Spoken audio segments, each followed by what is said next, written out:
At the end of the 2020 season, the Los Angeles Lakers lifted the Larry O'Brien Trophy for the first time since 2010, tying the Boston Celtics for the most titles in NBA history. They're led by two superstars in LeBron James and Anthony Davis, along with a cast of great role players. They were a really talented team, and it looked like they were going to be contending for years to come. LeBron was showing no signs of slowing down as the best player in the NBA, Anthony Davis was creeping in the top 5 player discussions, and the league was pretty wide open with no true powerhouse. But the Lakers haven't won a title since then, or even made a conference final since then.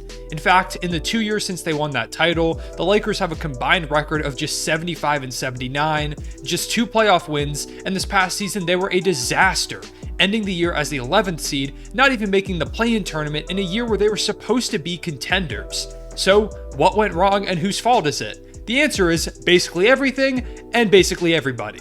In this video, I want to go over how the Lakers got in their own way and ruined a potential dynasty.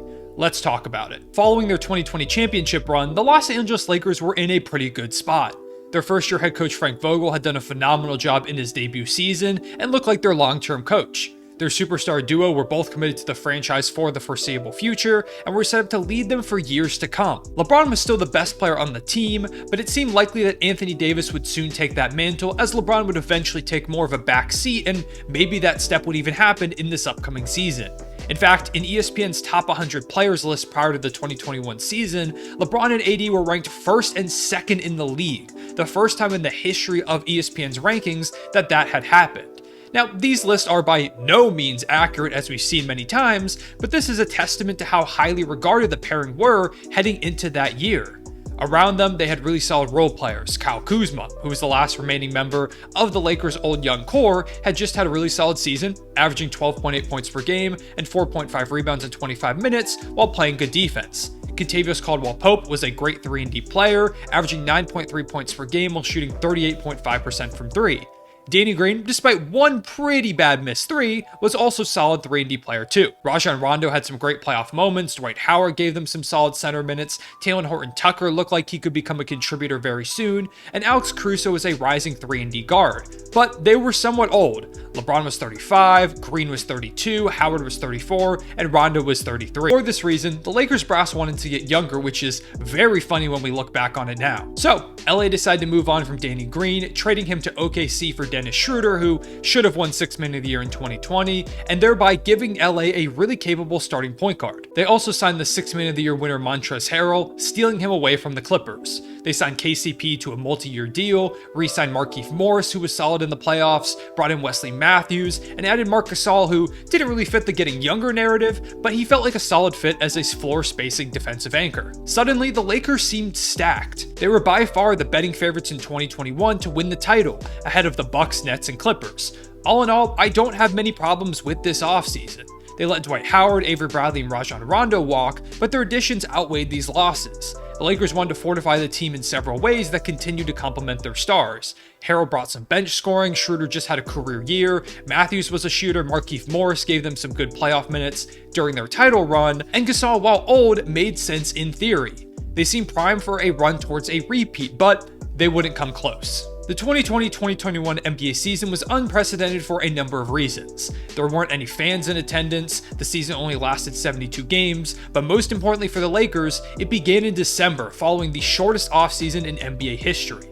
This was of course due to the NBA having to postpone the final stretch of the season until July, following the beginning of the COVID pandemic. Now, this affected every team, but it affected 2 teams the most, the Heat and the Los Angeles Lakers, as they were the 2 teams that played the latest into the season, playing against each other in the finals. Between the final game of the NBA Finals and the first game of the season, the Lakers had just 72 days of rest. The average length of a normal NBA offseason is 155.8 days, just over double the length of the 2021 offseason. This would have big implications for the Lakers later on in the year. But to start the season, they were really good. On February 14th, the Lakers were 21-7, good for second in the Western Conference, right behind the Utah Jazz. They were playing some really good basketball. A couple days later though, Anthony Davis would exit a game versus the Nuggets after a flare-up of Achilles tendonitis that he had already sat out a couple games for. This injury would keep him out for just over 2 months. The Lakers managed to stay somewhat afloat though, going 7-7 over their next 14 games, and remaining top 3 in the Western Conference. Then, on March 20th versus the Hawks, Solomon Hill dove for a loose ball and landed on LeBron's ankle, causing a high ankle sprain. He'd only play 4 games the rest of the regular season. Now, both of the Lakers superstars were out. Additionally, Schroeder missed 11 games, Caruso missed 14, and Gasol missed 20. LeBron would end up playing 45 out of 72 games, while AD played just 36 out of 72, with the Lakers going 14-16 over their last 30 games after LeBron's injury. This free fall led the Lakers to finish as the 7th seed, setting them up for a play-in matchup versus the Golden State Warriors. It's hard to say just how much the Lakers' short offseason contributed to their injury woes as a full team, but it likely played a factor in the health of LeBron somewhat, and Anthony Davis more in particular. While AD had always been somewhat injury-prone, this was by far the lowest number of games he had ever played, as he had played 60 or more games in 7 out of his 8 seasons prior to this. Honestly, with how many games their stars missed, it was actually somewhat impressive that they went 42-30. They tied with Dallas and Portland for the 5th seed, and only ended up in the play-in due to some tiebreakers. Role players like Dennis Schroeder, Kyle Kuzma, KCP, and Alex Caruso each had some pretty solid moments. Andre Drummond, who the Lakers picked up mid-season, played decently in a limited role, and Talen Horton-Tucker showed some more flashes. The Lakers' play-in game versus the Warriors was a banger. Curry dropped 37, Anthony Davis had 25, LeBron had a 22-point triple-double, and the Lakers won off a 3-pointer by LeBron with about a minute to go. Through all the adversity, LA had made the playoffs. They'd face off against the Phoenix Suns, who shocked the world by winning 51 games to secure the 2nd seed in their first season with Chris Paul. But the Lakers were finally healthy heading into Game 1, and that kind of made the series a coin flip. When I predicted the outcome back in 2021, I picked LA in 7 games because I just couldn't bet against LeBron and AD, what I saw from them in the playoffs previously. The Suns would take Game 1 at home as Booker dropped 34-7-8, and Ayton dropped 21-16 in their playoff debuts. Chris Paul had just 7-4-8 after he went down in a lot of pain due to a shoulder injury in the 2nd quarter. He'd leave for a bit but would return and finish the game out. However, the injury would hinder CP3 for the rest of the series and shifted the advantage towards the Lakers. LA took Game 2 behind 34-10-7 from AD, 23-4-9 from LeBron, 24-3-3 from Schroeder, and 15-12 from Drummond.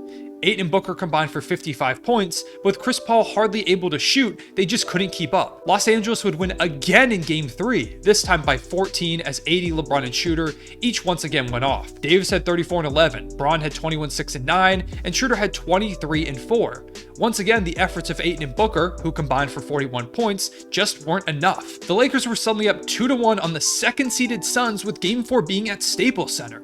It seemed like they had a genuine shot to pull away in the series, but injuries returned. With 1 minute to go in the first half, the Lakers were down 51-50. Anthony Davis cut to the basket and went up for a layup off a LeBron pass, missing it and immediately falling to the ground in pain after the shot. He would suffer a groin injury that would keep him out of the rest of the game, and the Lakers would lose 192. Davis would also miss Game 5, which led to a blowout where Phoenix won by 30 points.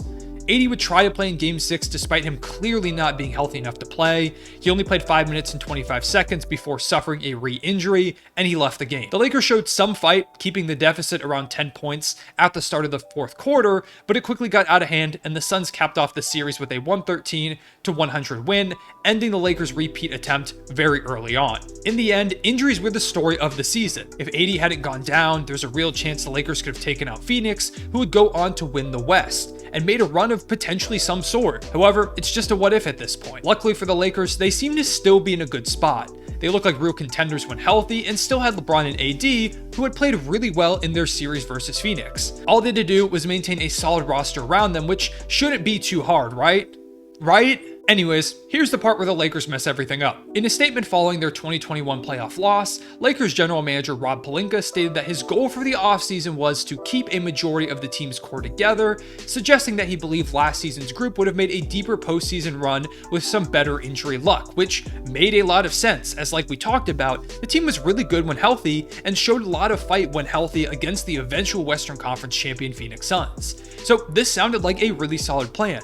Except they would do the exact opposite of that. It all started on draft night. Just mere hours before the draft was set to kick off, a Woj tweet dropped saying that the Lakers were moving towards completing a trade with the Kings, which would include Montrezl Harrell and Kyle Kuzma heading to Sacramento with Buddy Hield coming back to Los Angeles. This trade made a lot of sense. Harrell had fallen out of the rotation in LA, and while Kuzma was really solid, he was a bench player for the Lakers, while Buddy Hield would slot into the starting lineup as a seamless fit. LeBron and AD were at their best when surrounded by shooters, and Hield had been one of the best shooters in the league for basically his entire career. Since Woj tweeted it, it felt like a done deal. Then, Shams struck back. Just 10 minutes after Woj's tweet, Shams dropped a bombshell that the Lakers were engaged with the Wizards on a trade that would send Russell Westbrook to LA.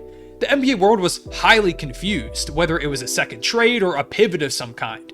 Turned out to be the latter, with details coming out that the Lakers were sending Kyle Kuzma, Montrezl Harrell, Kentavious Caldwell-Pope, and the 22nd overall pick in the draft to Washington for Russ. A lot of people were immediately skeptical of this move.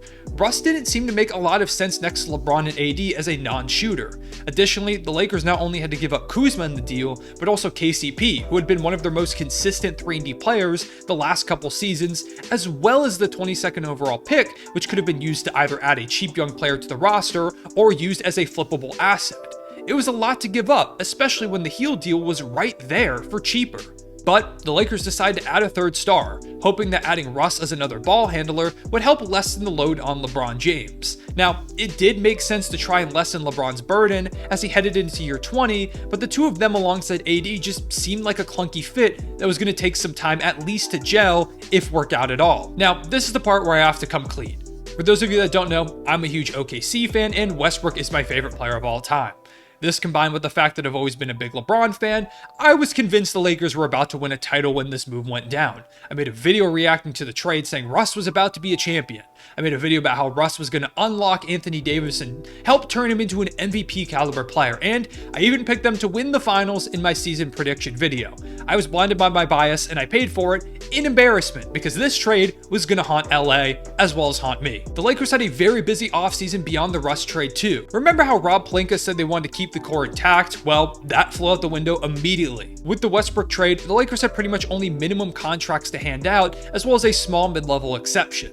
Heading into free agency, the Lakers had almost nobody under contract, meaning that they were going to have to bring in a ton of cheap vets. Also, remember when Rob Pelinka said in the offseason prior he wanted the team to get younger? So they decided to do the exact opposite maneuver this offseason. The Lakers brought in Carmelo Anthony, 37 years old, Trevor Ariza, 36 years old, Kent Bazemore, 32 years old, Wayne Ellington, 34 years old, Dwight Howard, 36 years old, DeAndre Jordan, 33 years old, and Rajon Rondo, 35 years old. By the end of free agency, the Lakers had an average age of 30 years old, 2 full years ahead of the Brooklyn Nets and Jazz, who were tied for second with an average age of about 28.1.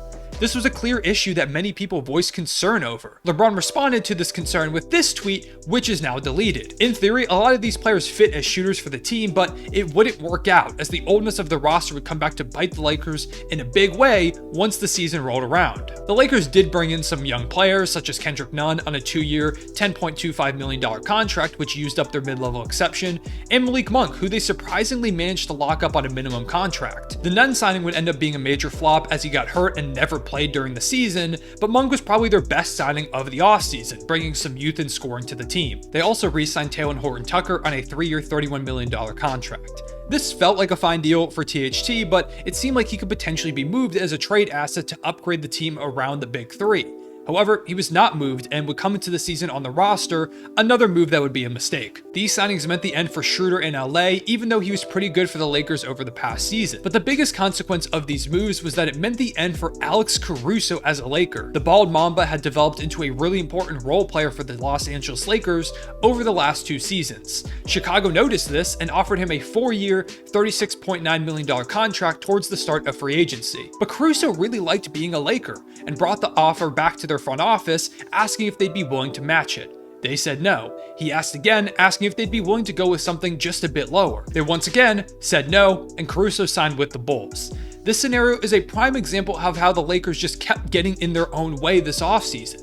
Caruso is a perfect role player for the team and willing to return on less money than Chicago offered, but the Lakers let him walk anyway, marking move number 4012 that LA would regret during this offseason. So, the Lakers went from we're keeping the core together to having just 3 players on the roster that had been there the year before. They went from we're going to get younger to building the oldest roster in the league. It was a confusing whirlwind of an offseason that would result in a disaster of a regular season. Westbrook clearly didn't fit with the Lakers stars and had his worst season since his rookie year offensively while phoning it in defensively. Anthony Davis, who was supposed to become the Lakers star, had a really rough season, scoring just 23.2 points per game and failing to stretch the floor in any way, as he shot 18.6% from three and was one of the worst mid-range shooters in the entire league. He also played just 40 games, continuing his injury woes. LeBron had to try and carry the Lakers offensively and averaged over 30 points per game for the first time in his career while playing just 56 games due to injuries. So much for taking the burden off of LeBron. Kendrick Nunn, who was supposed to be a marquee signing, never played due to an injury that still hasn't healed. Outside of Malik Monk and Melo, none of the Lakers' minimum signees performed even decently. They were the 28th defense in the league because none of the older guys could keep up on the defensive end, and their anchor AD was consistently hurt. They all also failed to be even somewhat effective shooters, thereby turning a bunch of 3-and-D signings into guys that weren't shooting the three and couldn't play D. Out of the 7 30-plus-year-old players Lakers signed in 2021, only DeAndre Jordan is on a roster at the time I'm filming this video, and honestly, I'm even surprised he's on a roster. The Lakers went 33-49, their worst season of the LeBron James era, in a year where they were supposed to be contenders. Vogel was quickly looked at as a scapegoat for this disaster, and there were multiple times during the season where reporters said that Vogel was coaching for his job on a daily basis, which sounds like a perfectly healthy and normal situation, and he'd get fired at the end of the year. Now, I don't think Vogel did a very good job this season, especially when it came to his shaky rotations, but he was just 2 years removed from being a title-winning coach, and this horrific situation was not his fault. Which begs the question, who was at fault for this disaster? The obvious answer is, of course, the front office. General Manager Rob Pelinka made a lot of really questionable signings, backed out of a Buddy Hield trade that really could have benefited the team, and pivoted to a trade for a star that didn't complement LA's championship caliber duo. He shoulders a lot of the blame along with the rest of LA's ownership. The Lakers have always had a kind of weird system for making decisions, relying on a council of sorts that consists of Governor Jeannie Buss, Kurt and Linda Rambis, Rob Pelinka of course, and others. It's a messy system that really doesn't exist in a similar way in other organizations and probably led to a lot of the disjointed chaos that has occurred in Los Angeles over the last year. They're the ones that are most accountable for the actions that have put the Lakers in the hole they're in now. In a similar vein, LeBron James and Anthony Davis deserve some blame too. While they don't make final roster decisions, according to Mark Stein, they both pushed hard for the Lakers to pursue Russell Westbrook over Buddy Hield, the trade that kind of got everything rolling. Governor Jeannie Buss has said before that players don't make the decisions, the front office does, but there's no way they didn't listen to this pressure from their star duo, so these two deserve some blame. Vogel also deserves some blame for failing to put Russ in positions to succeed, while Russ shoulders some of that blame too. He refused to adjust his game to what the Lakers needed and oftentimes just fell asleep on defense, which caused a ton of issues, and this is coming from a big Russ fan. I was really disappointed in his play, and I'm hopeful he can have a big bounce back year, but this Lakers situation doesn't make me optimistic. The host of older players that were bad deserve blame too. There's very few parties that don't deserve blame in this situation. Top to bottom, this last year has been an utter organizational failure that has them in a deep hole that I don't know if they can get out of. The front office made terrible decisions, letting a bunch of key role players go that had long contributed to winning basketball. The players showed basically no effort top to bottom, from LeBron James and Anthony Davis all the way to the last role player. It felt like the team just kind of gave up on the season from early on. They blew a ton of leads. Frank Vogel didn't coach well. Everything was a complete disaster. It was one of the most shocking seasons I've ever seen, especially for a team that was looked at as one of the title favorites coming into the year. Heading into the 2022-2023 season, the Lakers aren't too much better off. They made a trade for Patrick Beverley from the Utah Jazz for Stanley Johnson and Taylor Horton-Tucker, who was once supposed to be their top trade asset prior to a disappointing 2021 season from him. Pat Bev is a good pickup. He brings some defense and decent shooting to a team that desperately needs both of those things, but he's a weird fit in the backcourt with Russ, who has been the subject of trade rumors all summer. Rumors that have only gotten louder recently, with the Lakers also signing Dennis Schroeder. But due to his poor play, the Lakers haven't found a trade partner for his massive contract without including 2 first-round picks. At one point, it felt like Kyrie Irving could be in play after he requested a trade from Brooklyn, but he would eventually decide otherwise to stay with the Nets. A package that's floated around for a while is Miles Turner and Buddy Hield from the Pacers, which is very ironic when you look back at the Hield trade before, but like I said, the Lakers have been unwilling to include their only first-round picks that they have available in the deal. And now it's being reported that the Pacers aren't even willing to make that move anymore. So it seems pretty likely that Russ will be a Laker at least to start the season. Now, I think Russ still has some high-level basketball in the tank, but I don't think he's in a position to succeed in LA, and that a trade is in the best interest of him as well as the Lakers. New head coach Darvin Ham has talked about his vision for Russ, mainly having him lock in defensively. Only time will tell if this works out, but for right now, the trade rumor mill continues turning. Outside of the Russ situation, the Lakers have made some decent signings, bringing in Thomas Bryant, Lonnie Walker IV, Troy Brown Jr., Damian Jones, and Juan Toscano Anderson. This is a decent cast of role players and a much better offseason than they had in 2021, but it doesn't feel like nearly enough. The Western Conference is loaded, and it feels like LA didn't make much progress. Now, they still have LeBron and AD, so it's very possible they could make the playoffs, but barring some massive move, I can't see them contending. Considering where they are now, it's really hard to believe that they were at the top of the mountain just a couple seasons ago. Maybe they'll find a way back there, but for now, they fumbled a perennial contender through their own mistakes, and that's rough. I appreciate y'all watching. Make sure to leave a like and subscribe if you did enjoy. It helps me out a lot. And comment down below about how you think the Lakers can fix this roster, if at all possible. I also want to thank y'all again for all the support you've shown over the course of this month. It's been by far my best month on YouTube. We just hit 1 million views on the channel, which it's absurd to me that there have been 1 million times where someone looked at my video and decided to watch it. I can't really fathom that. That's an absurd number. So thank you all so much. I really, really appreciate it. Got a lot of fun stuff coming in the last few weeks of the off season, and once the season comes back around, continuing to drop content every single day. So definitely make sure to subscribe if you want to see all that. Go ahead and comment down below if you have any ideas for videos. I'd love to make stuff that y'all want to see, but for right now, I appreciate y'all watching again. Once again, please leave a like and subscribe if you enjoyed. Comment down below. The Lakers are in trouble if you made it to this point in the video. I'll see y'all later. Real one, say it back.